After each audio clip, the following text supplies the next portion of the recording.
Ito ay rated SPG, striktong patnubay at gabay ng magulang ang kailangan. Dahil sa pambabastos ni Pablo kay Bubbles ay bugbog sarado nga siya kay Tanggol. Muntika na siyang mapatay ni Tanggol at wasak ang kanyang muka. Wala siyang kalaban-laban dito. Pasalamat siya at binuhay pa siya ni Tanggol. Ngayon ay alam na ni Pablo kung gaano kagaling si Tanggol. Ngunit hindi inaasahan ni Tanggol at Bubbles ang ganti ni Pablo. Dinukot nila si Bubbles at pinagsamantalahan habang nakatabo ng ulo. Marami ang magsasamantala kay Bubbles pero hindi niya nakita kung sino. Umuwing lupaypay sugatan at nag-iiyak si Bubbles. Isinisigaw niyang pinagsamantalahan daw siya. Hindi pa nakontento si Pablo sa ganti niya kay Tanggol. Nagpadala siya ng mga tao para ratratin ang bahay nila Bubbles.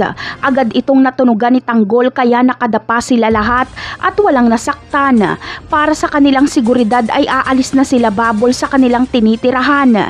Lilipat sila sa lugar na walang makakahanap sa kanila.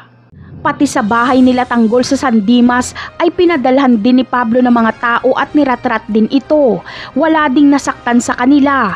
Maswerte si Lena dahil dapat ay tinamaan siya ng bala pero hindi. Si Tanggol naman ang sinisisi ni Rigor. Si Tanggol daw ang nagratrat sa kanila dahil ito lang ang may galit sa kanya at gusto daw patayin ni Tanggol si Lena. Ngunit ano kaya ang mararamdaman ni Olga kapag malaman niya ang kalunos-lunos na nangyari kay Bubbles? Siguradong sisisihin niya ang kanyang sarili at dahil hindi niya naprotektahan ang kanyang anak at sasabihin niya na naman na si Tanggol ang dahilan kaya nasangkot si Bubbles sa ganitong gulo. Ipapangako ni Olga na igaganti niya ang kanyang anak na si Bubbles.